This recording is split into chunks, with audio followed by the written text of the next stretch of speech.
In this video, we're diving into what really helps your muscles grow. And honestly, it's more than just loading up on protein.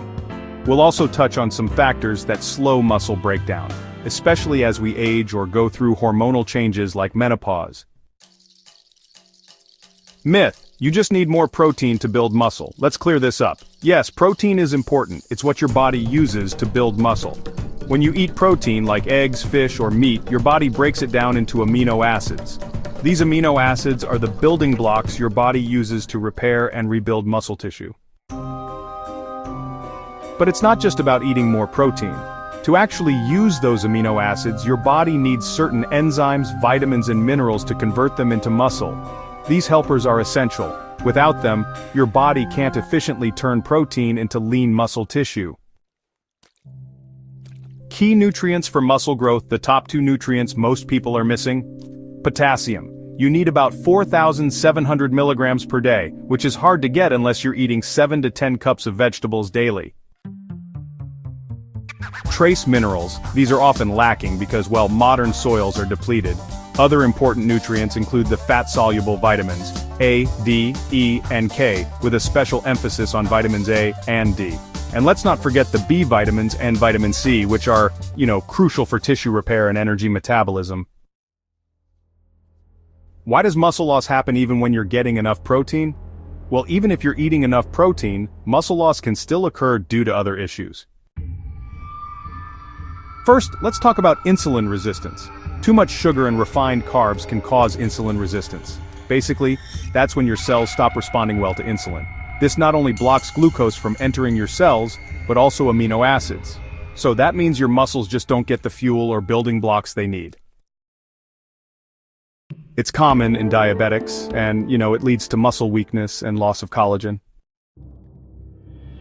When you're under constant stress, your adrenal glands pump out cortisol. This hormone is catabolic, meaning it breaks down muscle. The body may even convert muscle protein into sugar through a process called gluconeogenesis. Over time, stress-related muscle loss shows up in areas like the thighs and glutes, leaving people with a trunk body shape and thin legs. So, how do you preserve and build muscle effectively? Well, here's what you should do.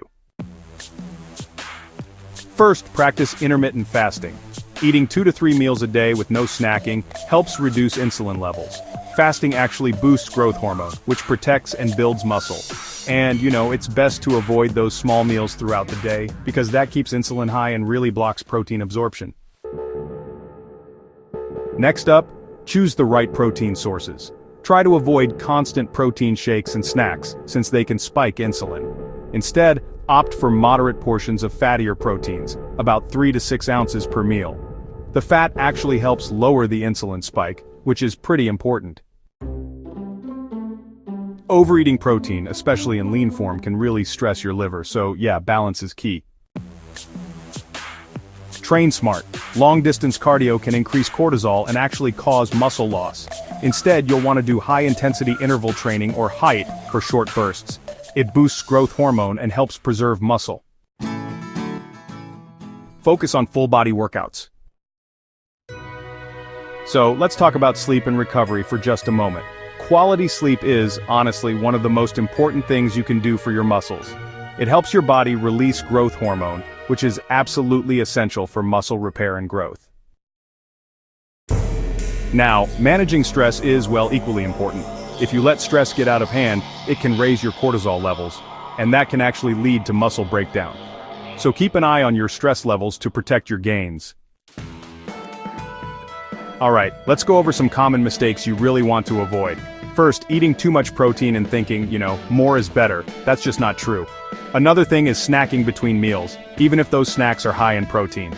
Overdoing cardio while neglecting strength or HIIT workouts is a big mistake too.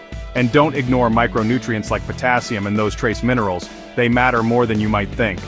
Finally, eating high-carb meals that spike insulin can really set you back. So, in summary, you don't actually need more protein. You need to absorb and use the protein you're already eating. That means optimizing your diet, working on reducing insulin resistance, managing your stress, and making sure you get enough vitamins and minerals. If you combine all of that with the right kind of training and plenty of rest, you'll give your muscles the best chance to grow and stay strong, especially as you get older.